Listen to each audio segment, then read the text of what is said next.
with the doggo in the back. I don't know, guys. The intoxication that comes with the madness of writing a book, it's a little intoxicating. The intoxication.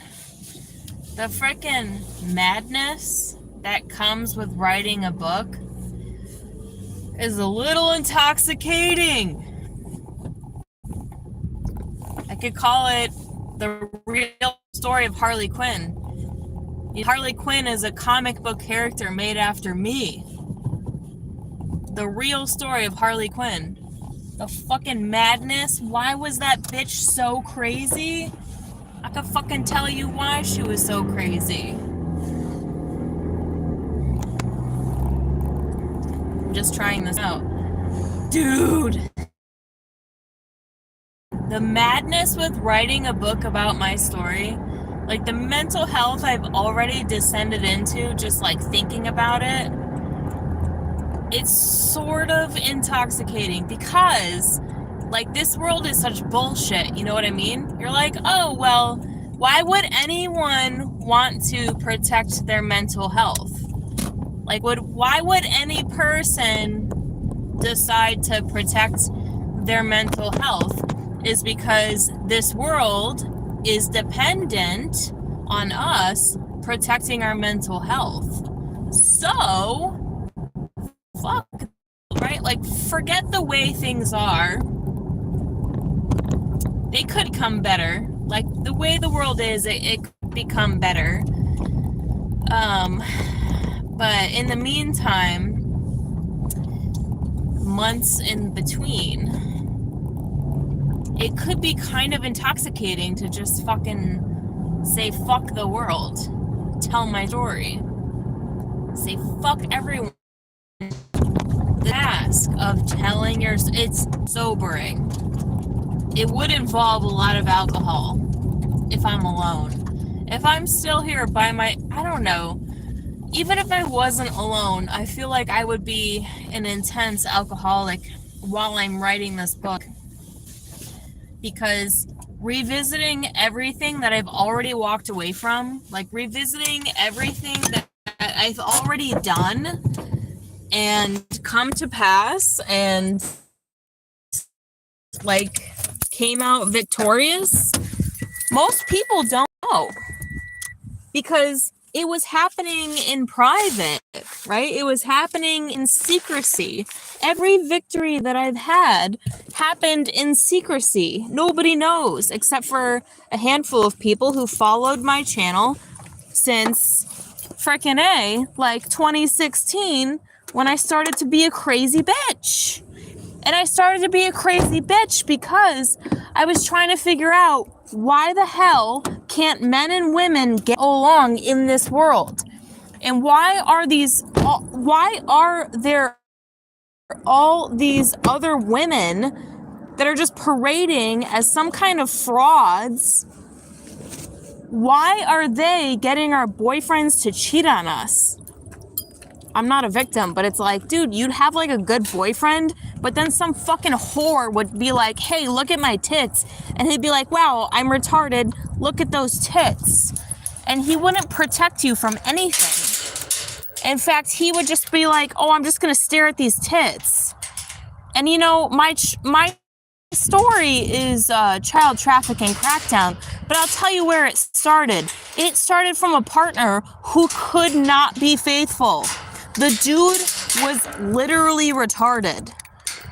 And I'm not mad about it. It was like, even at the time, I felt bad. Like, I felt bad for this dude because it was like, even though this dude loves me, he like can't be faithful. He has to like fuck random whores because women are so disgusting. They're just like, oh, if you'll have me, I'll just spread my legs. And I was like, dude, what is going on here? Because it didn't add up. Like, it didn't make any sense. And that's the beginning of my story. And that's just the beginning, dude. Why men and women can't get along? That's just the beginning.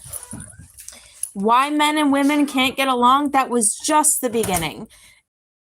Turned into going to ufology conferences, these people literally trying to kill me. So if anyone is like afraid for me to go to England to see James Casbolt, like afraid for me now, you should have been afraid for me back in like 2017, where these motherfuckers were literally trying to kill me. Literally trying to kill me.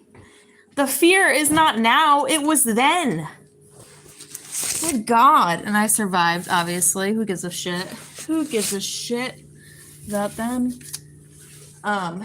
Going into child trafficking, like coming into a realm, you know, Lucifer isn't all bad because he's retarded because he like allows me, the woman, into his realms of darkness, but he's not all bad because then I'm in the realm of darkness and I see everything that's fucking going on.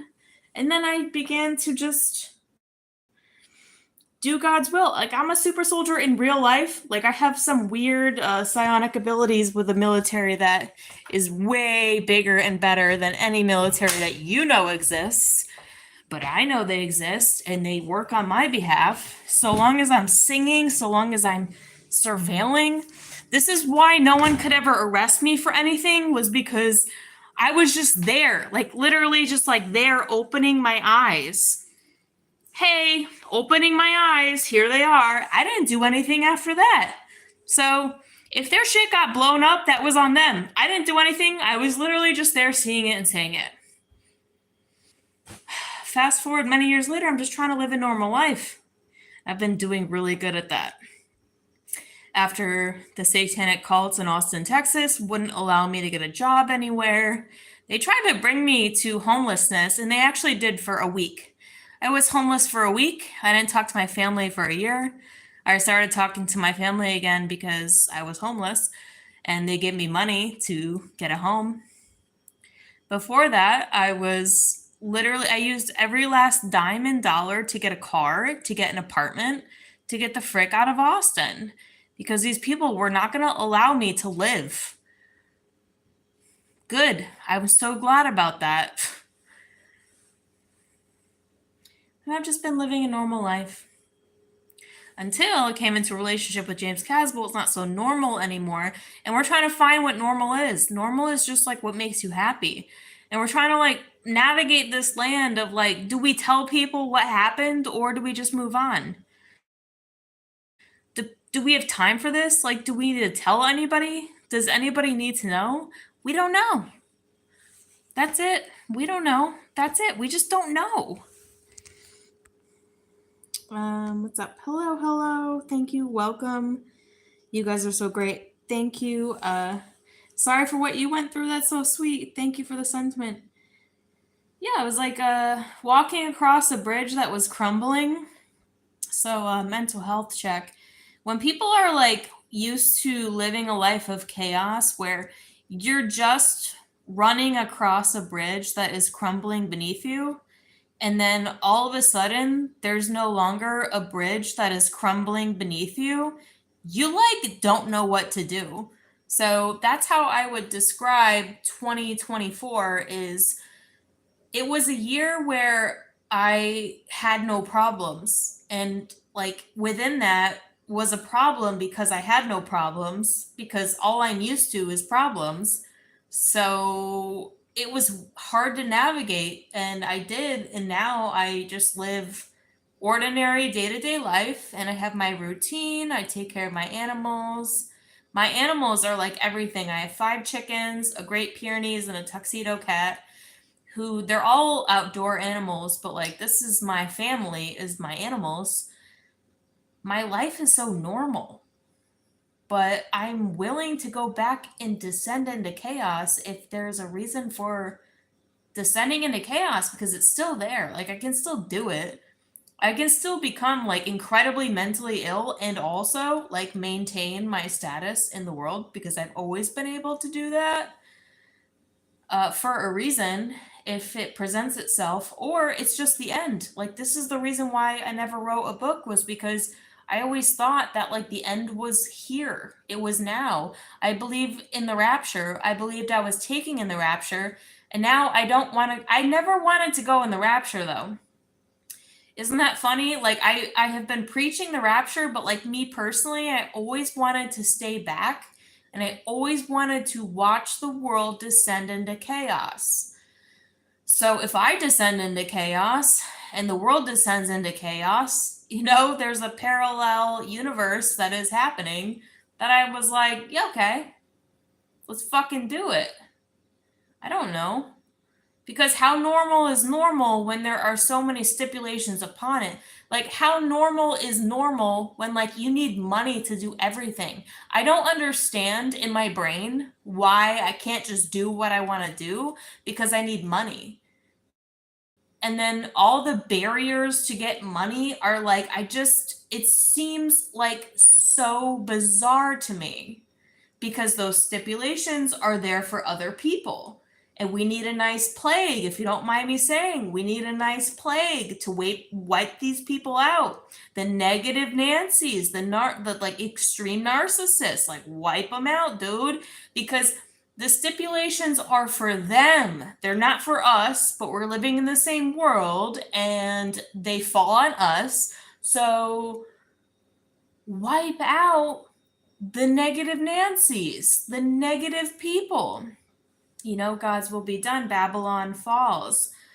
Maybe that's where we're at. And maybe it's the perfect time to become incredibly mentally fucking ill again, because I have been in the past and I've always expressed that. But like always had a firm foundation. I was always like also like completely sane at the same time. It's kind of my superpower. I can fucking do it. Maybe I'll do it. All right. Check you later. Maybe I'll do it. Check you later. Have a good night.